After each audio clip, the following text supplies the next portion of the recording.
Zoom, so you'll have to show me lots of grace. Since you're Christians, it's required. Well, you know, Rex and I can give you every grace that you could possibly have. We are all- You got it open. Hey, you're doing good. Okay, I think Very that, close to what Paul referred to as indulging on sin.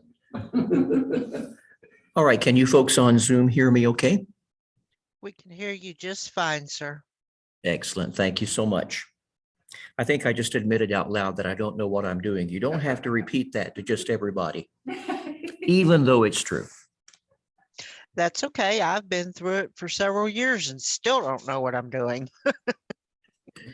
Okay, I need to take roll here, and I'm going to try to figure out how to do this. I don't know how to split screen. Let me just call off these names, and if you are within the sound of my voice, holler back at me. Teresa Aldridge. No, Salemu Alimasi. Got a bark. Ken Vabar. Present. Thank you. Amber Bernhardt. Oh. Mark Cabrera. Okay, Donna Carter. Bob Creel. I'm here and Lana's here also. Gotcha, Bob and Lana, gotcha. Michelle Flores. Zeke Flores. Okay, Audrey Grizzle.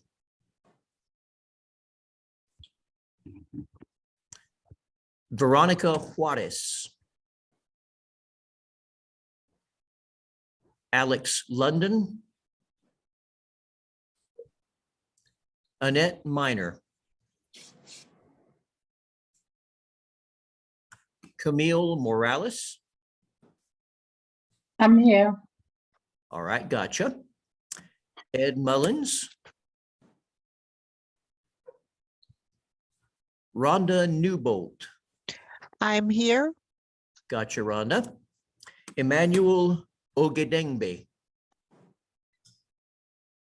Uh-oh. Karen Sanders. Austin Tidwell. Mary Trevino. Wonder if people are hearing you, given the screens. Connie Williams. David, Yes. Annette Miner is texting in chat that she's here. She says Okay. that she can't hear. There's a lot of static. All righty, I'll see if I can resolve that here in a minute. It may be that I'm trying to share a screen in a way that shouldn't be shared or something. Reginald Wyatt. Okay. Is there anyone that I missed that I didn't call your name? Hi, David. Lisa Caldwell. Hi, Lisa. I need And to I can- get, I need can to hear get you you loud and registered. clear. I need to get you registered, but I haven't even talked to you about that yet. Lisa Oh, had okay. misfortune to be a part of a Sunday school class that I teach. So she's getting double punishment. It's a Methodist version of Bless Me, Father, for I have sinned. Okay. Oh, by the way, Dave, I had Dave's one of the people here in class. I was told that I told Cheryl Stokes you were above my pay grade. She said, doesn't matter, he's got to register anyway. So there you go. All right. Can everybody hear me now, more or less? Annette says it's probably just her. She will try and log in on her phone, Okay. but I'm hearing you loud and clear. All right. Well, we pray blessing on Annette. Let me see. I have a microphone here that will broadcast me a little better in the room. Is that okay? Is that too loud? All right. And I don't know if it'll make any difference.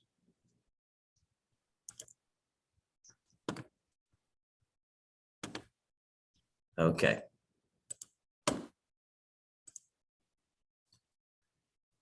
All right.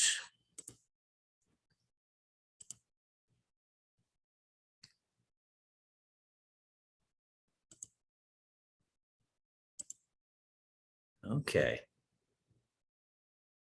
Let's start with a brief prayer and ask the Lord to prepare our hearts to receive his truth.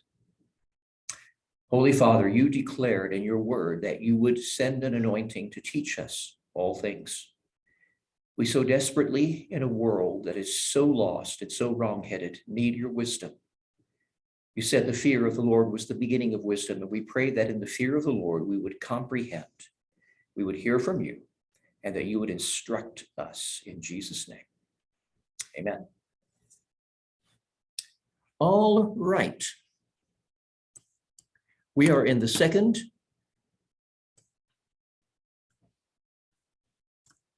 week of the book of Judges, which we have entitled A Nation's Descent to Disintegration. In other words, this book is a crash course on how not to run a societal railroad.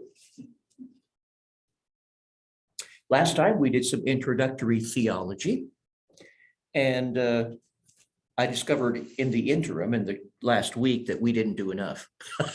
So we're probably going to get behind today, and that will be intentional because we need to be able to see this book and this story through God's eyes. Let me give you an illustration.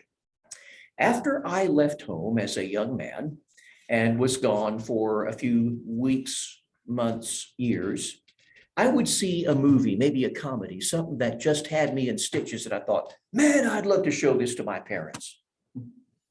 Some of you have been here, right? Well, my parents are good God-fearing folk. What I hadn't realized was how much my tastes and my sensibilities had adapted to my society while I was gone from home. And I'd come home maybe for a holiday and say, boy, I got this wonderful movie I want to share with you. And we'd start the movie together, and all of a sudden, for the first time, as it were, I would be re-seeing this movie through the eyes and emotions of my parents. And it was like, oops, I forgot about that. Uh-oh. And whew, I'm not so sure this was a great idea. Well, we can have the same experience reading life and reading scripture when we return to the perspective of God and we see things through his eyes. And suddenly, man, the story comes out different and our reactions are different. And in order for us to prepare for that experience, we need to do some reading. And we'll get to Judges, I promise, eventually. But we need a little more preparation along the way. This particular session, January 31st, is called Cracks in the Concrete, a story of not quite. Didn't they used to have a commercial, Hertz Rent-A-Car? There's Hertz and not quite. Something like that. A story of not quite. How would you feel if you were married to somebody who, in regard to faithfulness, was not quite?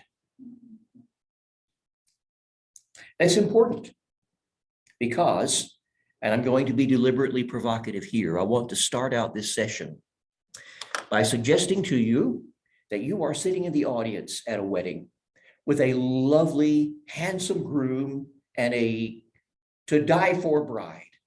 And they're into the ceremony, and they've reached the point where they have written their own vows, and they're about to speak to each other these lovely words of lifetime commitment. And the man looks over at his lovely bride and he says to her, I know your libido. And I know that before the honeymoon is even over, you're going to spread your legs to every Tom, Jim, and Johnny that comes this way. I know you, and I know what you're going to do. And when you do that, there's going to be consequences. But I am committed to you for the long term. And in spite of what I know you're going to do, I am committed to the hope that your heart will find its true home in me. In the end, I know that one time is not all the times you're going to be unfaithful to me. You've got more than that in your system, and it's going to happen over and over and over. And there will be consequences. And in the end, you will either find your heart's true home or you will destroy us utterly. Now, if you heard a vow that was written like that, would that queer the mood of the wedding just slightly? Good grief. That would really ruin the mood, wouldn't it? But did you know that that's pretty much exactly what God said to his people? Scary, isn't it? Let's take a look as we set up this experience, because you have to understand everything in this story is couched in the language of covenant. And covenant is not a treaty or a business arrangement. This is a marital covenant we're talking about. The language of the entire Pentateuch, the first 5 books of Moses, and then moving on into Joshua and Judges, is the language of a marital relationship in which God requires fidelity and that he offers fidelity. And his emotional responses are the responses of a jilted lover. This is the framework for this story. And we need to understand that. Let me move to the scripture screen here if I can find it. All right, there we are. Let's begin in Deuteronomy chapter 31.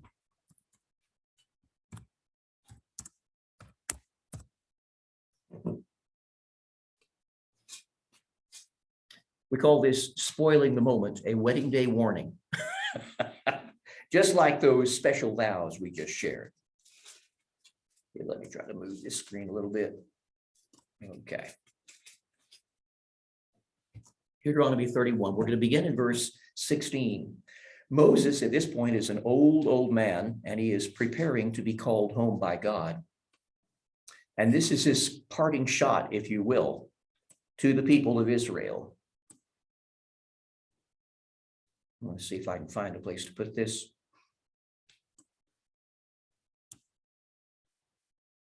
Well,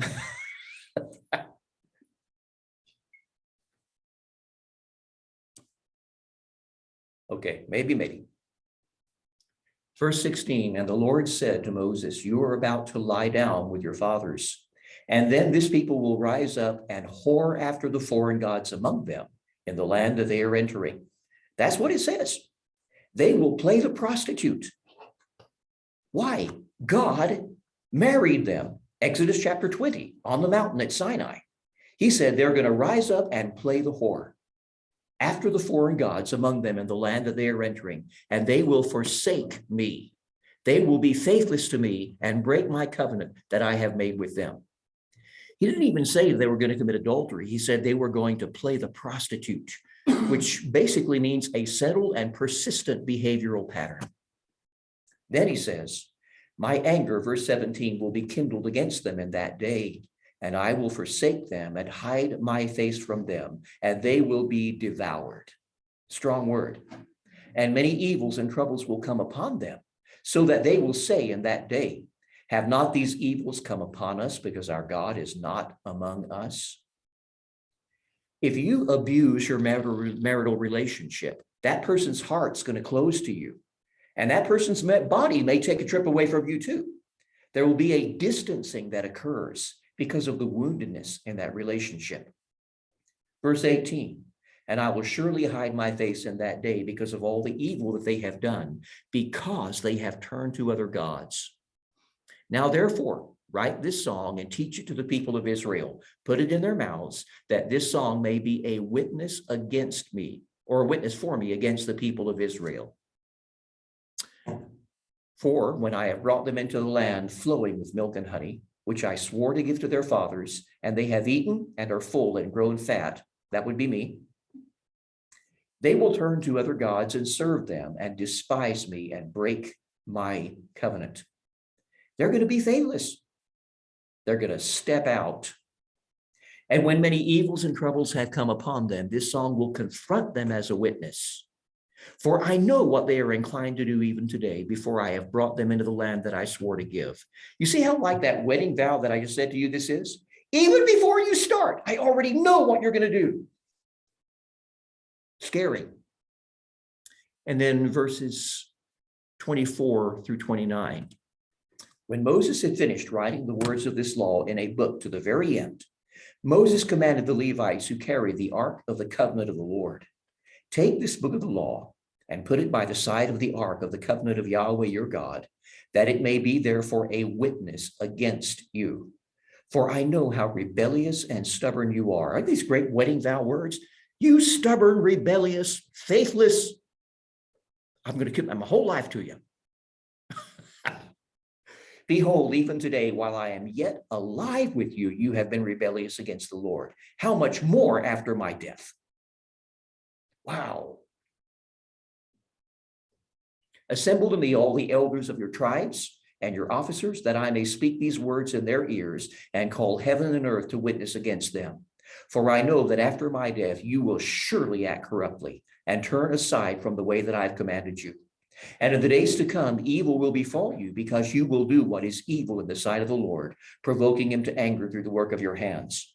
So Moses is just about to die, basically says, you faithless, callous sons of guns. I don't know what God sees in you, but he's still in it for the long haul. I don't know why. There's no reason. There's no accounting for the fact that he loves you, given the way that you're going to treat him. That's a strong parting shot, wouldn't you say? All right. That was Moses. One generation later, Joshua is about to die. And guess what? Says the same thing. Joshua chapter 23 is where we're headed. Beginning in verse 6. He says to them, therefore, be very strong to keep and do all that is written in the book of Moses, turning aside from it neither to the right hand nor to the left. Do you know how short the Old Testament would be if they had never turned to the right hand or the left? You could read it over tea time. The plot would not thicken. That you may not mix with these nations remaining among you, or make mention of the names of their gods, or swear by them, or serve them, or bow down to them. But you shall cling to the Lord your God, just as you have done to this day. Funny little aside, in the book of Jeremiah, God has Jeremiah take a pair of underwear, make a trip of a couple of 300-400 miles and bury them by the Euphrates. And then go back later and dig them up. And the lesson involved is, he says, as an underwear clings to your loins, so I have made the people of Israel cling to me. Wow. I once did a sermon on that. I brought a briefcase up to the pulpit, pulled out a pair of underwear, clean, mind you, but they were in a briefcase, see? Right? Yeah. We were in Jeremiah. What can I say?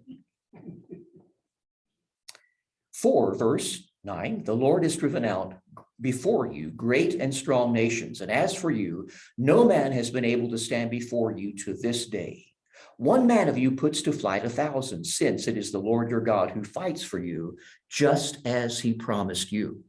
Be very careful, therefore, to love the Lord your God. The word love here, folks, this is a marital context. It's more than that, but it is a marital context. 4, if you turn back and cling to the remnant of these nations remaining among you and make marriages with them, you see, marriage is in it, so that you associate with them and they with you, know for certain that the Lord your God will no longer drive out these nations before you, but they shall be a snare and a trap for you, a whip on your sides and thorns in your eyes. That is a fairly painful image. Until you perish from off this good ground that the Lord your God has given you. And now I am about to go the way of all the earth. And you know in your hearts and souls, all of you, that not one word has failed of all the good things the Lord your God promised. All have come to pass for you, not one has failed. But just as all the good things the Lord your God promised concerning you have been fulfilled, so the Lord will bring upon you all the evil things until he has destroyed you from off this good land that the Lord your God has given you. If you transgress the covenant of the Lord your God, which he commanded you, and go and serve other gods and bow down to them, then the anger of the Lord will be kindled against you, and you shall perish quickly from off the good land that he has given you. Okay, that was verse 16. We want to go through about 18. No, we don't, because there is no 18. That's because we need to be in the next chapter, 24. Starting in 24 and verse 14. Here again, Joshua is finishing up his final words, his parting shot to the people of Israel. It's like, you say, remember, son, I'm about to die, but I want you to remember this. If you remember anything, remember this. Now, therefore, fear the Lord and serve him in sincerity and faithfulness. Put away the gods your fathers served beyond the river and in Egypt and serve the Lord. That's not his title, that's his name there. Anytime you see the L-O-R-D all in caps, that is his personal name, Yahweh. Serve Yahweh. And if it is evil in your eyes to serve Yahweh, choose this day whom you will serve, whether the gods your fathers served in the region beyond the river, that was back when Abraham was in Ur of the Chaldees, or the gods of the Amorites in whose land you dwell. But as for me and my house, we will serve Yahweh. And the people answered, far be it from us. Remember the statement. Far be it from us that we should forsake the Lord and serve other gods. Well, not so far as it turned out, but nonetheless, they were making their wedding vows, right? He says to her, I know what you're going to do. Oh, no, not me, she says. Not me. For it is the Lord our God who brought us and our fathers up from the land of Egypt, out of the house of slavery, who did those great signs in our sight and preserved us all the way we went, and among all the peoples through whom we passed. And the Lord drove out these people. Therefore, we also will serve the Lord, for he is our God. And how does Joshua answer? You are not able to serve the Lord. You can't do it. I don't care what pretty words you're saying here in front of the altar. You're not constitutionally capable. If any woman had ever married James Bond in a James Bond movie, and they're at the altar, and James is swearing undying fidelity to this woman, at least until the next movie, you can imagine her saying this to him, can't you? You're not able, James. I don't care what you say. I know you. By the way, a certain generation of kids grew up wanting, the boys at least, wanting to be John Wayne, right? And the next generation, they wanted to be James Bond, which was a considerable come down, morally speaking. Not that John Wayne was such a great paragon of spiritual virtue. Remember Rooster Cogburn, old, hard-talking, tough, anyway. And a generation after that, maybe it was Batman. Any one of those guys would make an excellent judge in the book of Judges, because they're all very flawed characters in various ways. He says you're not able, because he is a holy God and he is a jealous God. This word jealous translates a word in the Hebrew that means passionate. God is passionate. He will not forgive your transgressions or your sins. In this case, it doesn't mean he won't ever forgive them, but it does mean there will be consequences. It is going to interrupt your intimacy and the good blessings that you receive. If you forsake the Lord and serve foreign gods, Joshua goes on, then he will turn and do you harm and consume you after having done you good. And the people said to Joshua, no, we will serve the Lord. No, no, no. That reminds me a little bit of Peter. This very night, you will deny me. No, no, not me. Have you ever said to God in prayer, I will serve you no matter what. I love you no matter what, God. You can count on me. Wow. Words, they're so easy, aren't they? Look at what he says. This is verse 22. Joshua says to the people, you are witnesses against yourselves that you have chosen Yahweh to serve him. And they said, we are witnesses. I cross my heart and hope to die, people say. Really? You want to stick by that? In the book we're reading in the Old Testament, the swearing words were, may God do so to me and more also if I do not fulfill what I have spoken. You don't want God to do to you, and you certainly don't want him to do more.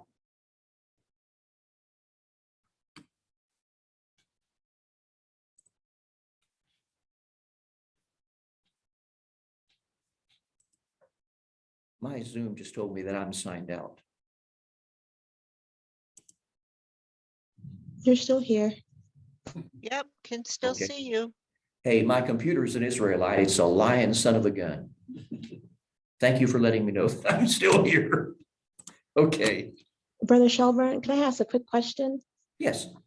So, I mean, I realize that yes, the Israelites made this covenant to God, but in all fairness, wouldn't this be like generations later, like their kids who are doing this, or is it the actual group that stands before Joshua or stands before? That is an excellent question. For instance, we've been a nation for what, about 250 years?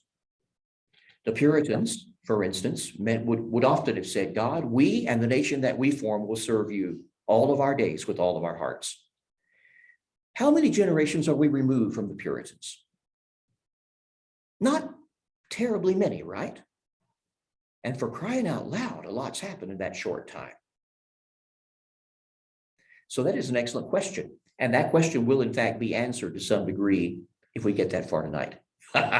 If not, then tomorrow or the next time we do this. At the same time, he answers that generation.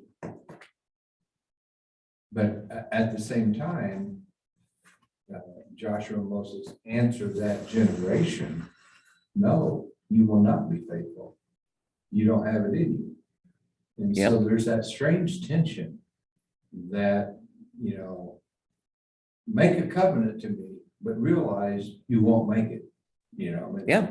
What a strange relationship. You know? It's almost like talking to an alcoholic and you say, I know in this Yes. moment you want to be good. That's a sincere want to, but I also know what history's gonna, I know what's gonna happen.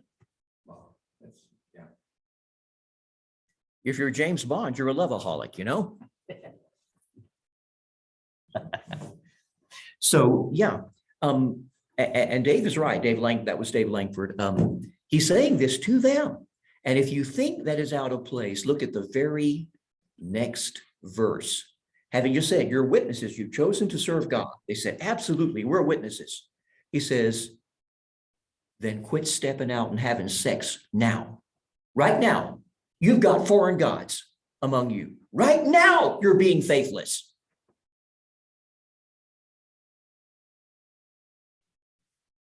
Would it be sort of like those of us who have children and they promise if we will just get them that puppy, that they will do anything in the world,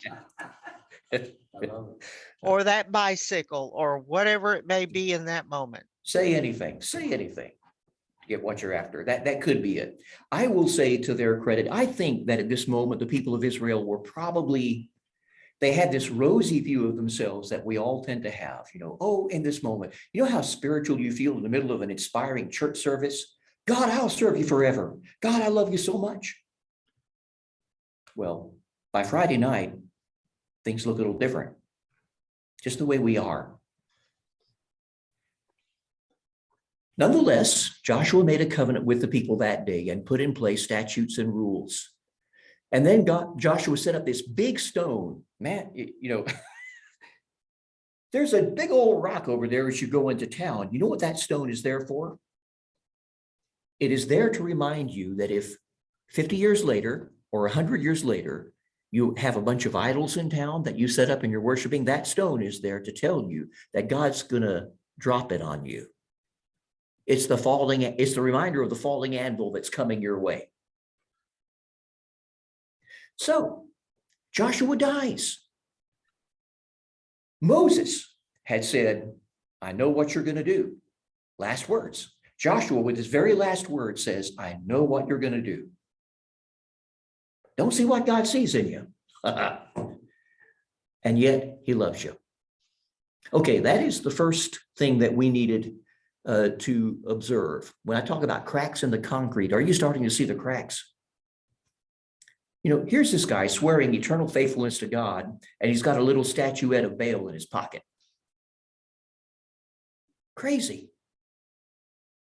Or to put it in modern parlance, he's taking his wife out on February the 14th on Valentine's when the second phone in his back pocket vibrates.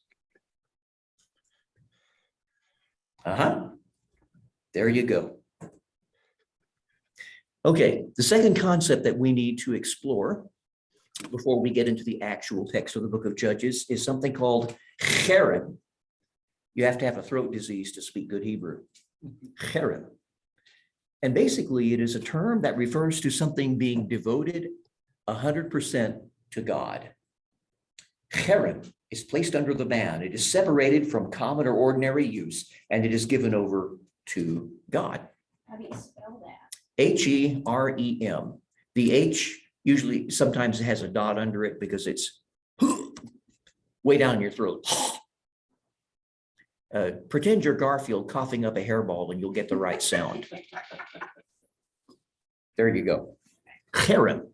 Brother Shelburne, Yes, that be like sanctified or made holy almost in it English? really is. It really is. It can go one of two ways. Something could be set apart totally for God and put in like in the treasury of gold that was captured in a battle could be given over to God, and it could not be used or claimed for private use. But the other thing that could be cherem was something that was an abomination that God hated, and it was to be devoted to God by means of becoming a burnt offering. It was to be utterly destroyed in God's honor. And that is the particular rendering that we're mostly going to do with, because God is basically going to tell the Israelites, the people that you're going in, I'm giving you their land, they are cherem. They are to be destroyed to the very last man, woman, and child as an offering to me. They are to be cherem. I told you that we were going to be testing your sensibilities and challenging your picture of God a little bit. Here we go. I'm not going to help you out too much at this point. You know why? God doesn't need a lot of defense. I'm just going to tell you, I'm just going to read to you what he says. For now. Okay, let me see what I did with this.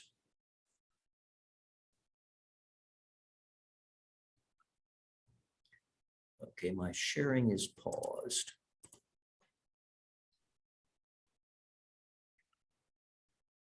I'm going to stop sharing so that I can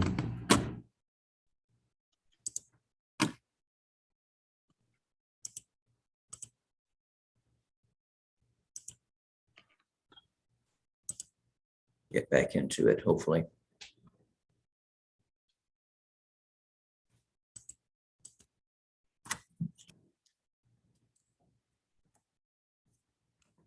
Okay, why can I not see that on my screen?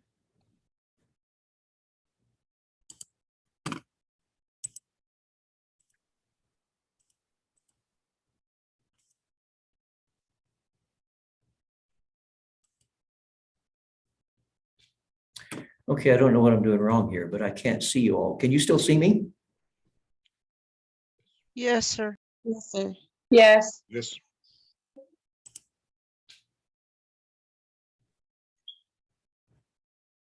All right, there we go. Sorry. Technical difficulties. I was trying to get rid of the chat, and every time I do, it closes everything. Now, maybe that'll work. Okay. Share screen.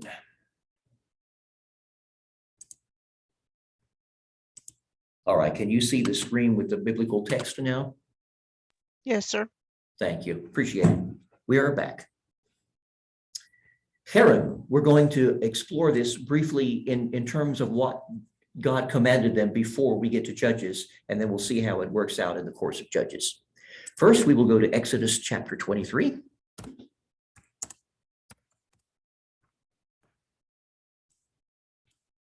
And we will start in Exodus 23 with verse 23. So that's Exodus 23, verse 23. No, you're not hearing an echo. That's just two 23s. All right, God says to them, and remember at the time he wrote this was spoken to them, they were still 40 years away from actually entering the land. They were at Sinai, where they were marrying God.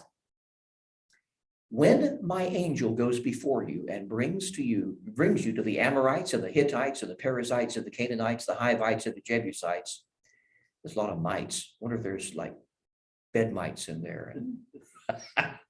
And I blot them out. That's what he says. When I blot them out, you shall not bow down to their gods, nor serve them, nor do as they do, but you shall utterly overthrow them and break their pillars in pieces. We're going to go down to 33. You shall serve Yahweh your God, and he will bless your bread and your water, and I will take sickness away from among you. None shall miscarry or be barren in your land. I will fulfill the number of your days. That means you're all going to live to 100, basically. Or words to that effect. I will send my terror before you and throw into confusion all the people against whom you shall come, and I will make all your enemies turn their backs to you. And I will send hornets before you, which will drive out the Hivites. That's always, hornets, hive. Sorry. The Canaanites and the Hittites from before you.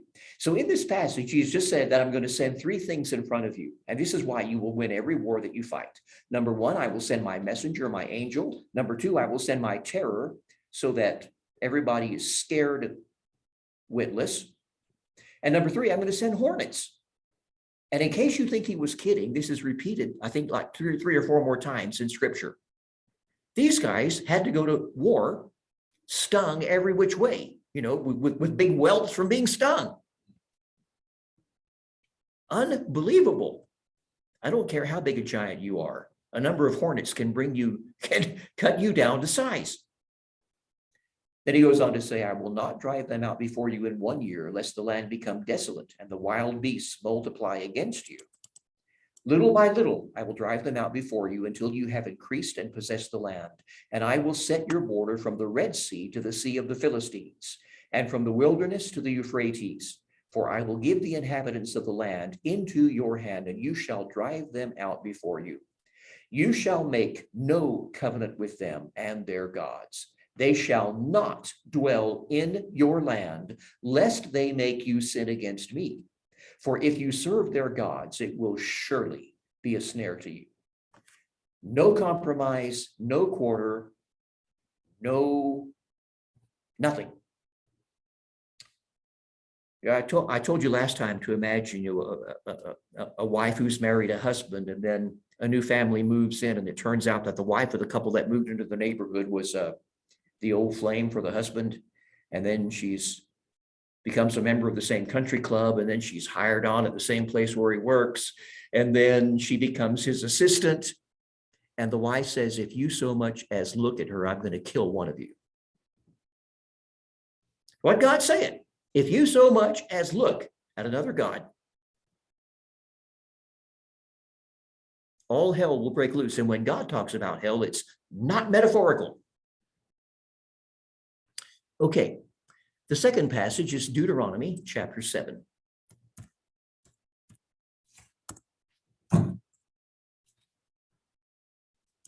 We're going to look at chapter 7, verses 1 through 5 first. In verse 1, when the Lord your God brings you into the land you are entering to take possession of it and clears away many nations before you, and there they all are, all 7 of them, all the ites. I think Sheldon made a mention of the Bozites, the inhabitants of Bozeman in Montana. Pity they're not on this list. Anyway, when, verse 2, the Lord your God gives them over to you and you defeat them, then you must devote them to what? Cherem. This is the word here. You must devote them to complete destruction. You shall make no covenant with them and show no mercy to them. You shall not intermarry with them. God forbid. Giving your daughters to their sons, or taking their daughters for your sons, for they would what? They would turn away your sons from following me to serve other gods. If that were to happen, he says, the anger of Yahweh would be kindled against you and he would destroy you quickly. Why do we have to kill all the ites? Because if you don't kill them, you're going to wind up marrying them. And if you wind up marrying them, you're going to wind up worshiping with them. And if you do that, I will kill you. Period. Verse 5. This is how you will deal with them. You will break down their altars, dash in pieces their pillars, chop down their asherim, that's the symbols of their goddesses, and burn their carved images with fire. For you are a people holy to the Lord your God. The Lord your God has chosen you to be a people for his treasured possession out of all the peoples who are on the face of the earth. It's you and me, baby, and it's exclusive. All right, let's jump down to verse 17 in the same chapter.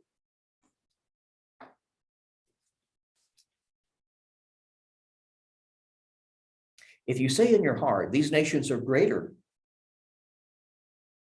Hang on a sec. Let's start with verse 16. And you shall consume all the peoples the Lord your God will give over to you. Your eyes shall not pity them. Neither shall you serve their gods, for that would be a snare to you. If you say in your heart, these nations are greater than I, how can I do it? How can I dispossess them? You shall not be afraid of them, but you shall remember what the Lord your God did to Pharaoh and all Egypt. In other words, God's already proved himself. If he can beat Pharaoh, he can beat anybody. The great trials that your eyes saw, the signs, the wonders, the mighty hand, the outstretched arm by which the Lord your God brought you out, so will the Lord your God do to all the peoples of whom you are afraid. Moreover, the Lord your God will send what? Hornets. Man, God has a love for the stings. Until those who are left and hide themselves from you are destroyed. You see what he's saying here? The ones who hide, you won't even have to go find them. God will send the hornets to finish them off. You shall not be in dread of them, for the Lord your God is in your midst, a great and awesome God. Strong, strong words. Let's read on down through verse 26. The Lord your God will clear away these nations before you little by little. You may not make an end of them at once, lest the wild beasts grow too numerous for you. If you think he's kidding here, when the Assyrians conquered the northern kingdom of Israel around 722 BC and scooped them all out of the land and carried them off and dispersed them across other parts of the Assyrian Empire, it says that the lions increased in population and began to kill people. It's what happens in parts of the world. But the Lord will give them over to you and throw them into great confusion until they are destroyed. And he will give their kings into your hand, and you shall make their name perish from under heaven. Remember this. He's going to give their kings into your hand, and you are going to destroy them. Remember that, because that's going to come back to haunt them. No one will be able to stand against you until you have destroyed them. That's God's promise. You will not have issues on the battlefield. The carved images of their gods you shall burn with fire. You shall not covet the silver or the gold that is on them, or take it for yourself. You see, it's Karen.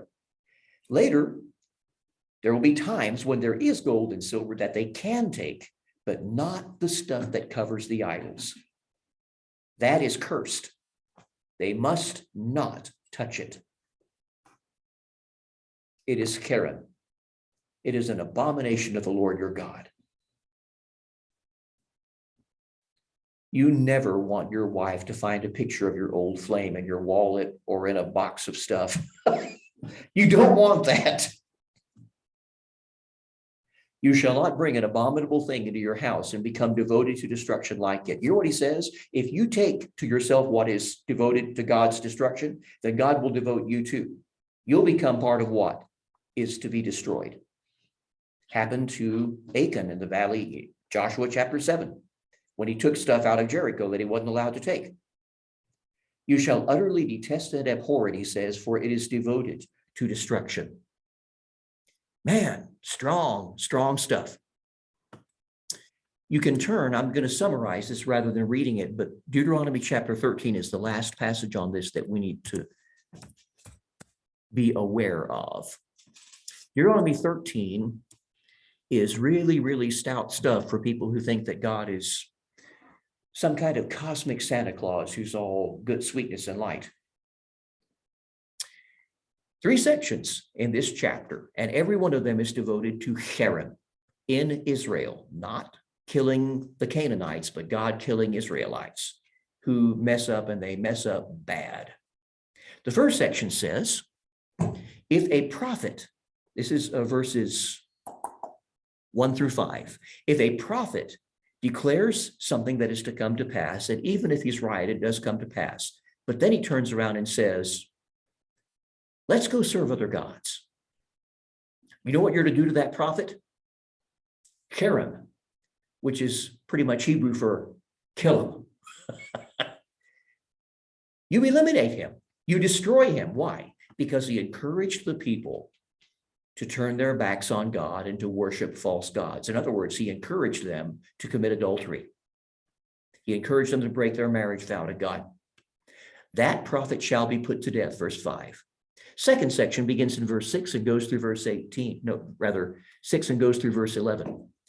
Here he says, if your own loved one, if a family member, if someone who is your dearest friend in secret says to you, hey, let's sneak out and go to an idol festival. Let's go worship an idol. You know what you're to do? Kill him. You're to kill him. And in fact, even though it is your dearest love, your hand is to be the first to put them to death. You shall not conceal him. You don't get to hide it. You don't get to say, shh, don't talk like that. Once those words have been uttered, that person is dead to you. And then they are physically dead. Your eye shall not pity him. You shall not spare him. You shall kill him. Your hand shall be the first against him to put him to death. You shall stone him to death with stones. That means they would put the person in the pit or wherever it was they were going to stone them. And you, the one that heard him say, let's go worship an idol, you're going to throw the first rock.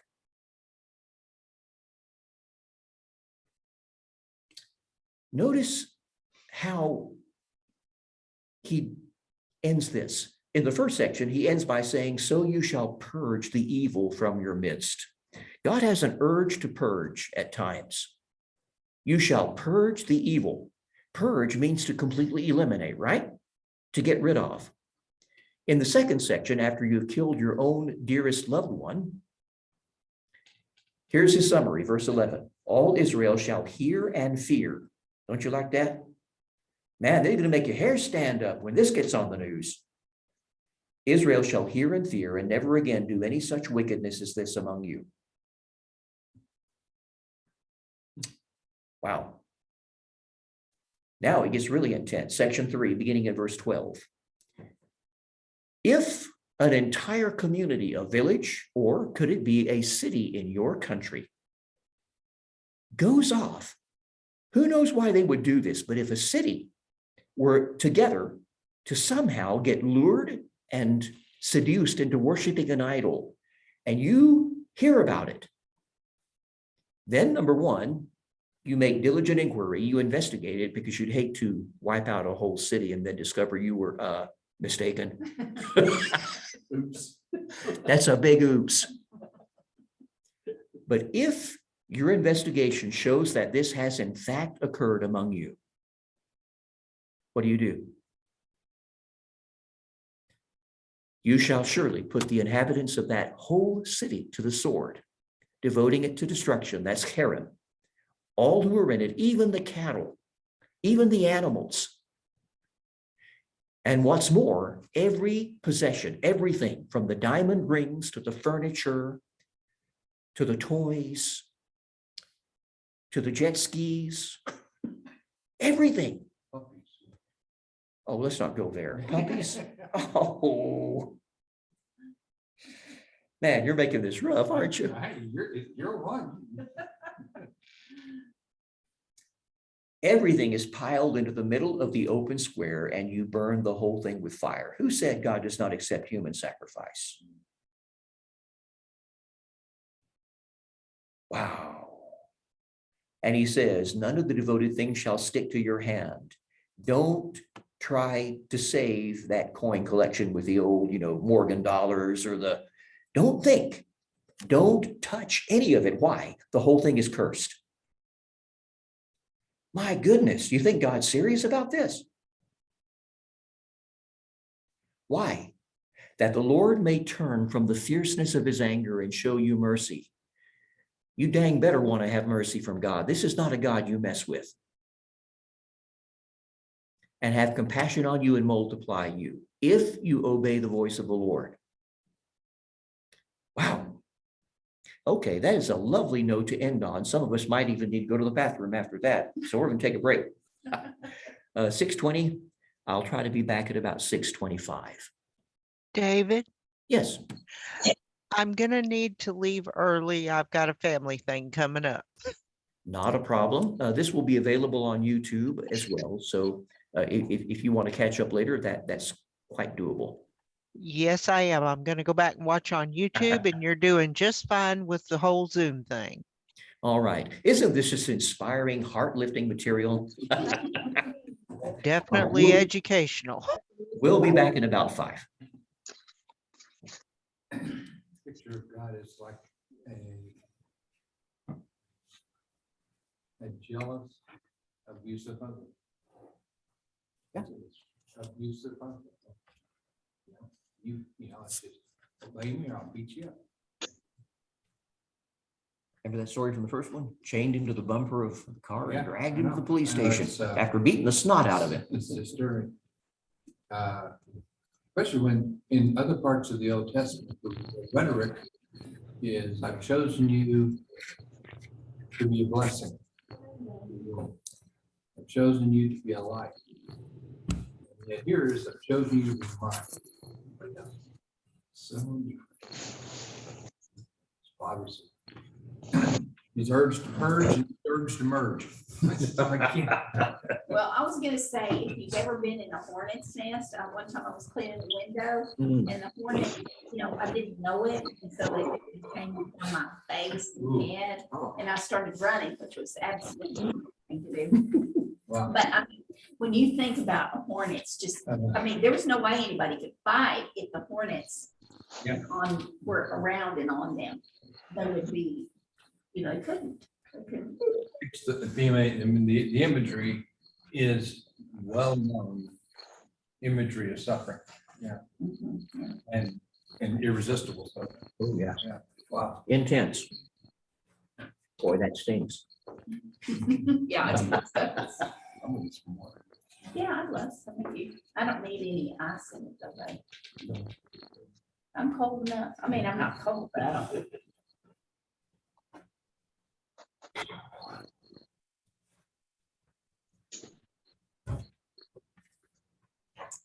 So your dad broke his rib.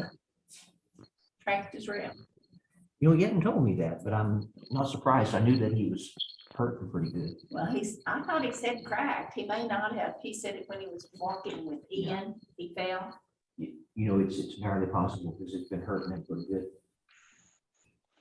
And it's not quite as we osteoporoze. Right. Yeah, those tumbles are. Oh, goodness. Well, I just in April, I broke my arm and had to have surgery. So, I've never broken a bone. oh, thank you. So, yeah, that's good. Why do you think? You think you got strong bones?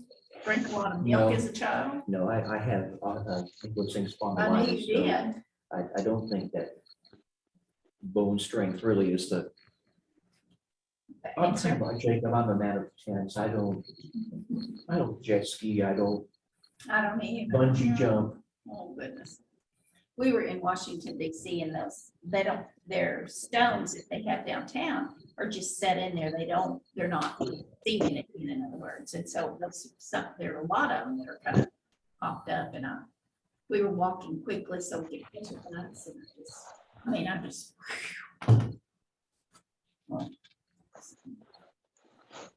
I was tired. Usually I catch myself, but I was very tired and It changes things, doesn't it? it does. It really does.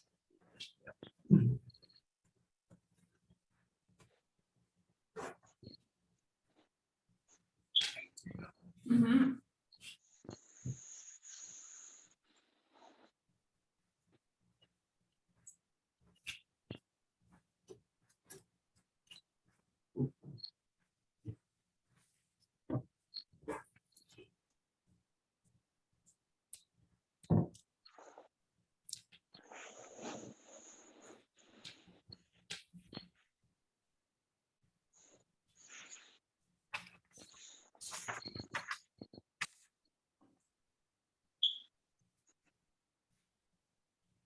So you teach at which church do you teach?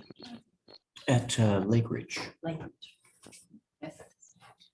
yes, which actually is the name now. It used to be United Methodist, but the United became untied. Yeah, Switched around the letters there. yeah. I guess you ask you, what church do you teach in the class Lake Ridge. Like, Yeah. is that, I asked where, Renee is at. Really? Renee Wood. She's the secretary? Yeah, she Uh, is, isn't she? uh, Okay, folks, we are back.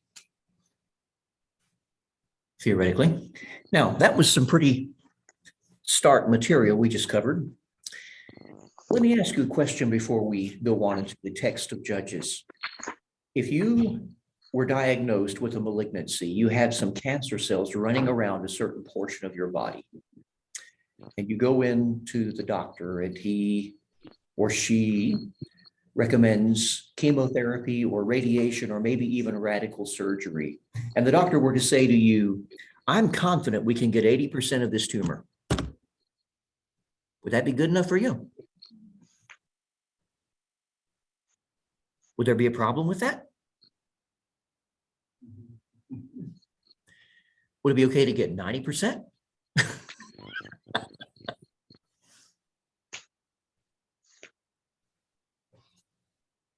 Why is it necessary to get every cancerous cell? Why is it necessary?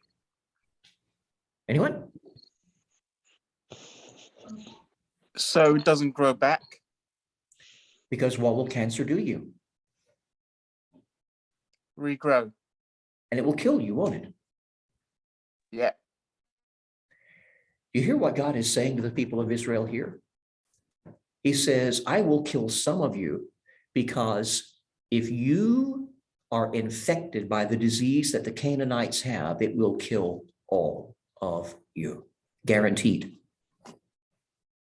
God is treating them as an infectious disease, as a cancerous culture, and he is deadly serious about it. We may struggle with that, but I'm just throwing out some analogies to begin to infiltrate our thinking a little bit. Look at this from God's point of view. Part of it is what Dave was suggesting here a while ago was he's just furious about infidelity on the part of his love. But part of it is also this whole thing about he's saying, do you not understand why this is important? If you are exposed to this radiation, if you have this cancer in your body, you're going to die. And you is not a single person. You is the entire culture. Okay, we are now ready. Wow, even before the end of today, to get into the text of Judges.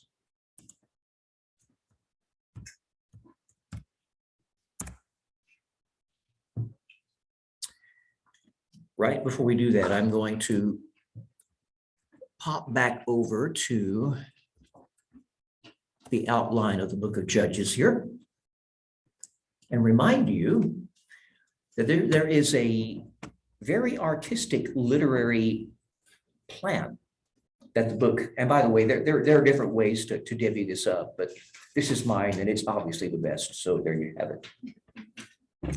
There's a double introduction to the book of Judges. We're supposed to get through that today. That's a laugh, but we'll get started. And the first introduction basically is Israel's military failure. Remember, they had an assignment from God, right? It was a stark and brutal assignment. We've just finished reading all about it. The second introduction is basically Israel's religious and moral failure. Now, do you remember God saying why it was they needed to be militarily successful? What was going to happen if they were not successful militarily? There would be moral and religious consequences, right? So one failure follows the other. No big surprise there. All right, back to the text.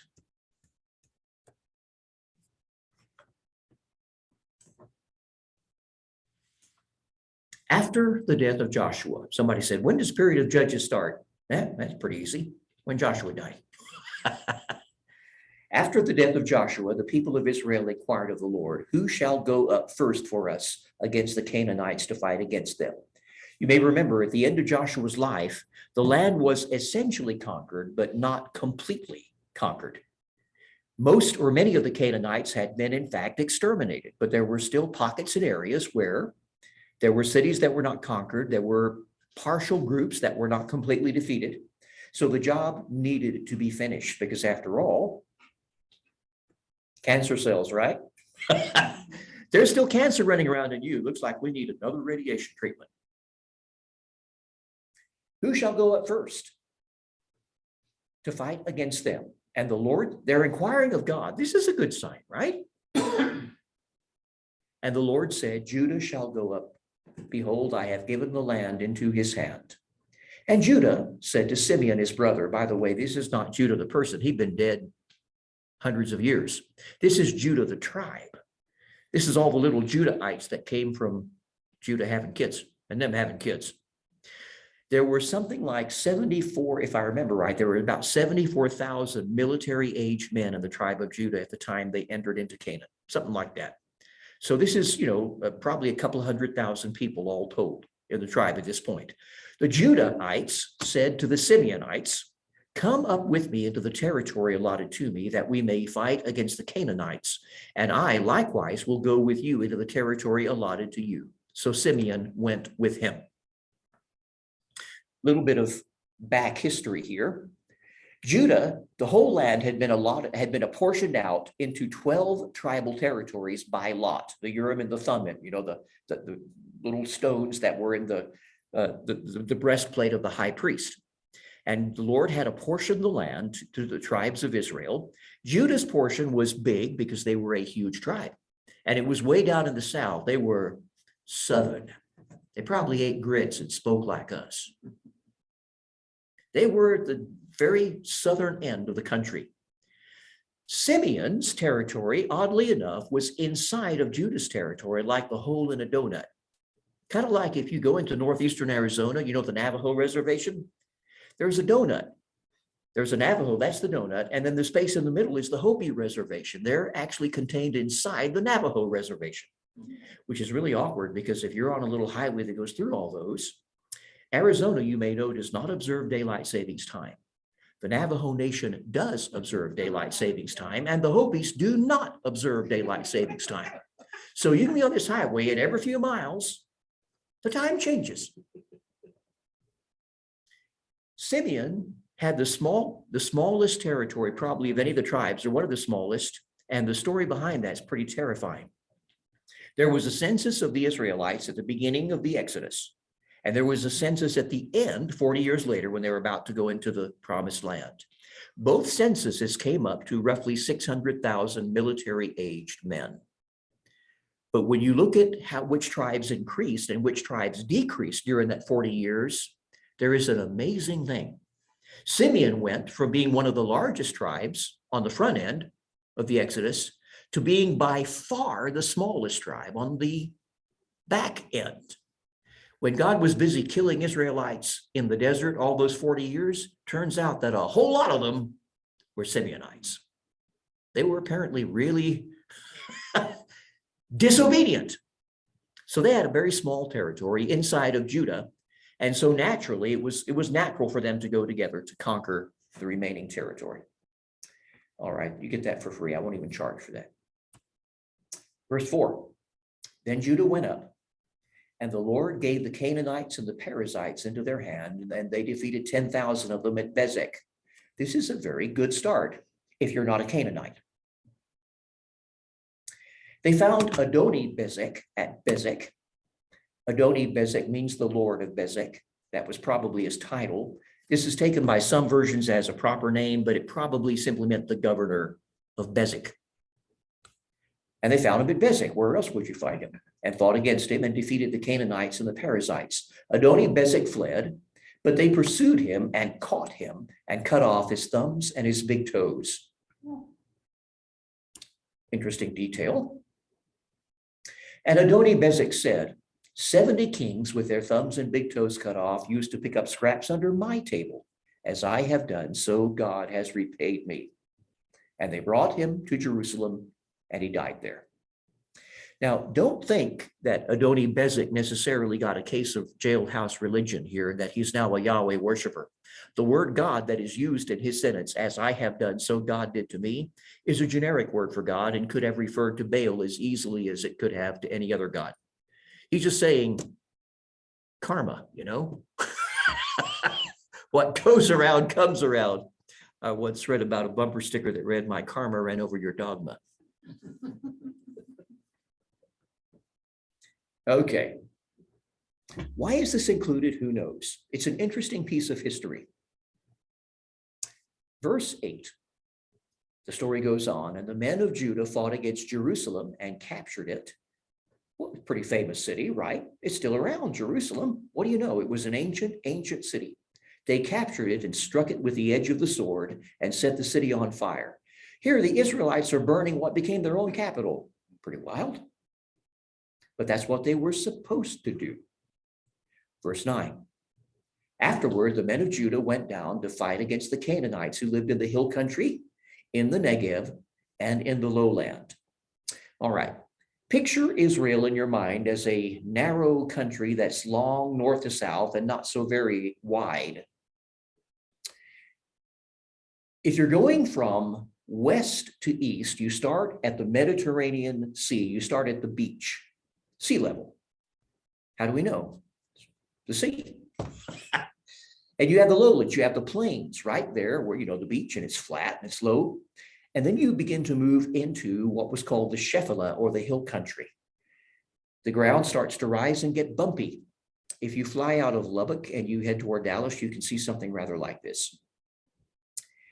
And then you move into higher hills, kind of into the mountains that are at the center of the country. So you're coming up to a spine. It's a little bit like coming out of the plains and going west toward the Rockies, and you begin to get some bumps, and pretty soon those bumps turn into mountains. So that's what he's talking about here. You've got Jerusalem in the mountains. Now they're moving down to the hill country, a little bit lower. And then in the south of the country is a place called the Negev, which is a word that I think basically means dry. You're headed toward Egypt, and to no one's great surprise, the land becomes pretty arid, pretty dry, a little bit like Lubbock, semi-arid or sometimes all the way arid. And in the lowland. Now, if you're moving from west to east, you've come from the Mediterranean beach, the low country, into the hills, and then into the mountains that form the spine. Then you drop precipitously on the other side, way, way down to the Jordan River and the Valley of the Dead Sea, which is literally the lowest place that is not covered by an ocean on earth. So you go from the lowland at sea level, hills, mountains, and then back into an incredibly low area on the far eastern part of the country. Verse 10. Is that Israel now? Yes. Yeah. It is indeed. And the Dead Sea, the Salt Sea, is so salty that it's almost impossible to drown in it. You could almost walk on it without being Jesus. And Judah went against the Canaanites who lived in Hebron, which was another of the major cities of the time. Now, the name of Hebron was formerly Kiriath Arba. Maybe they had trouble with that term. Anyway, the Israelites shortened it to Hebron. And there they defeated Sheshai and Ahiman and Talmai. You may not have heard of those folks, but they would have started in the NBA today. They were big, big boys. These were the descendants of giants. Remember Goliath of Gath? These were in his realm. These were sons of Anak, as they were called back then. So for Talmai, read tall guy. They were defeated by the Israelites. After all, God had said what? No one will be able to stand against you.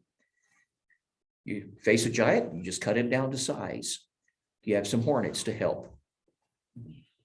Verse 11, from there, they went against the inhabitants of Debir, not the diamond company.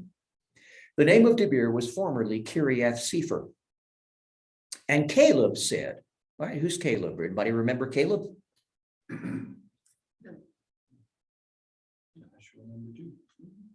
Joshua number 2. When the 12 spies were sent to spy out the land 40 years before, Judah selected a man named Caleb. The weird thing was he was not from Judah. There is enough, what should I say, play in the way terms are used, but evidently Caleb was more or less adopted into Israel from probably an Edomite source. He was probably an Edomite or possibly even a Midianite. There are some conflicting pieces of data that we don't, hard to be 100%, but he became a Judahite, but he was not a native Israelite. But boy, did he do a good job for them. He was the guy that could have been in the land at the age of 45, and because of the unfaithfulness and disobedience of the rest of Israel, he lost 40 years in the desert, right? At 85, he was still hot to trot. He said, I can beat those. He did. He beat those giants. Caleb is the one that conquered Hebron. 85, he was still wearing khaki. So the next town is Debir, and Caleb said, he who attacks Kiriath Sefer and captures it, I will give him Aksa, my daughter, for a wife. And some of you might be thinking, well, not very fair to Aksa. But remember, this was not the 20th century. They had arranged marriages. And giving your daughter to a war hero who would be the commander of a city was probably pretty good price, even if he was her cousin. And Othniel, the son of Kenaz, Caleb's younger brother, and this is kind of where we get the idea he might have been an Edomite. Kenaz appears to have been from Edom somehow, and they were related to Israel through, Esau and Jacob had been brothers way back. He captured it, and so Caleb gave him his daughter Aksa for a wife. Then there's another little personal story thrown in here. When she came to him, to her father, or rather to her husband, she urged him to ask her father for a field. Perhaps this was a dowry, perhaps this was simply something she wanted. And she dismounted from her donkey, and Caleb said to her, isn't this weird? She urges her husband to ask, but then she turns around and she does the asking. Caleb says to her, what do you want? And by the way, this term dismounted from her donkey probably indicates an attitude of respect, that she would not sit upon her donkey and talk down to her father. But in this culture in particular, this is an act of honoring him. I grew up in Africa, and I have literally watched an old leader, a man who was kind of a chief or an elder in the church. He would be sitting, because most people sat on the ground, he'd be sitting in an actual chair. And a woman who wanted to approach him and speak with him would literally approach to about 8 feet. And then she would get down on her knees and shuffle up and speak to him, and then shuffle away and stand up. We may find that awkward, but this was the culture of honor and respect that these people lived in. Caleb says to her, what do you want? She said to him, give me a blessing. Since you have set me in the land of the Negeb, which is fairly arid, give me also springs of water. And Caleb gave her the upper springs and the lower springs. Aksa here is pictured as a woman with a good head for business. You ever seen an old Western in which a guy gets his, how many acres was it the government was giving away back then? The homesteading. You want to be a cattleman, and so you're given so many acres, but not water rights. How much is your land worth? If the guy upstream can cut off the water, all the wars of the old Westerns over that? That still happens in Colorado now. Yeah. So Aksa, she's in an area of the country, and she's, I've got land here, but the Israelites were herds people. They had cattle, sheep, goats. And she's going, all right, you gave us this land. There's a problem. Her husband was a great warrior, but it may not have occurred to him. He may not have been the business head, but she's thinking ahead. And so Caleb gives her the upper and lower springs, which might be basically Hebrew way of saying total water rights. She gets it all. Verse 16, and the descendants of the Kenite, Moses' father-in-law, went up with the people of Judah. Moses, remember when he fled from Pharaoh because there was a price on his head? He went into the desert, the backside of nowhere, and there he came across a man who was from the people of Midian. He was a Midianite. And he married into that family. He stayed, he became a shepherd, Well, when God redeemed his people and brought them out of Egypt, evidently, at least a portion of the in-laws, Moses' in-laws, the people of Midian, joined Israel and became kind of an adjunct community. They weren't genetically Israelites, but they were allies. So they went up with the people of Judah from the city of palms, that would be Jericho, into the wilderness of Judah, which lies in the Negev near Arad, and they went and settled with the people. And verse 17, Judah went with Simeon his brother, which of course means the tribes went together, and they defeated the Canaanites who inhabited Zephath and devoted it to destruction. In other words, they share them, right? They did exactly what they were supposed to do. Good for them, unless you're a Canaanite. So the name of the city was called the Destruction, Hormah. Where do you live? Doom and gloom? Truth or consequences? Verse 18. Judah also captured Gaza with its territory, and Ashkelon with its territory, and Ekron with its territory. These towns are famous later for being Philistine towns, but at this point they belonged to Judah. And the Lord was with Judah, and he took possession of the hill country, but he could not drive out the inhabitants of the plain because they had chariots of iron. Uh-oh. I have entitled this section, The Butt Medley, after a song by Home Free on YouTube.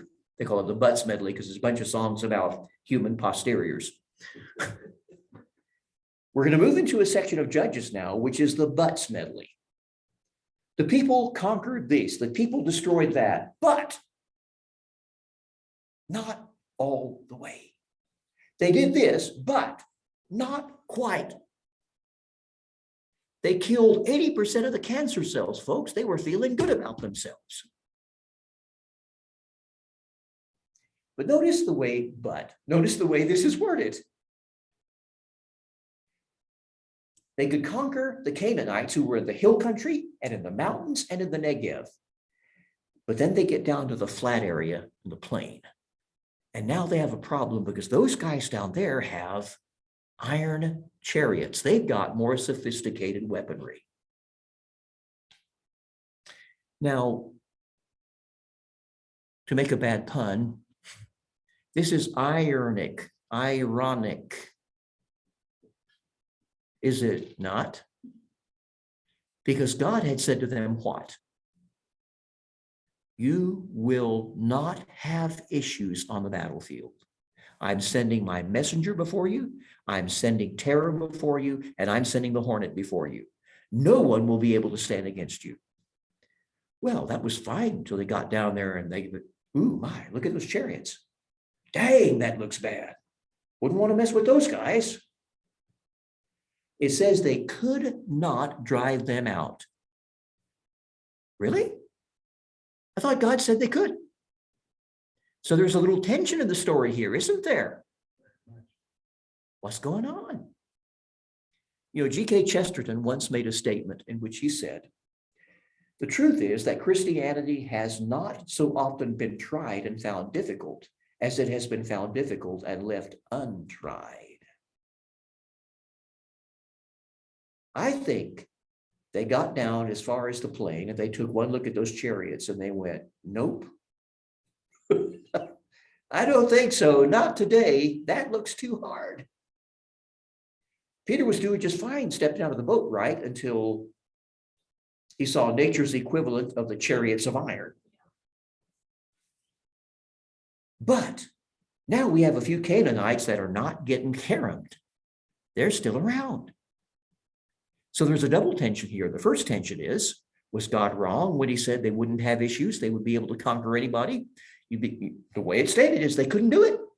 But the second tension is, uh-oh, now he got some Canaanites who are not very dead. And God had told them that the difference between happily ever after and a train wreck is Canaanites that are still breathing. Right? He said the difference between happily ever after and a train wreck is breathing Canaanites. Now we're going to have to leave it there because we are at 6:50. But we have a problem, Houston. And we'll have to leave it there and pick up next time. Thank all of you who were here on Zoom. Thank you. You all have a blessed week. We will play catch up next week and probably get back on track, but I'm not going to give that an ironclad promise because that would be ironic if I failed. Blessings. We'll see you next. Thank you. Bye. Good night, Bye. everyone. Bye. Thank you, David. Thank you. Thank you.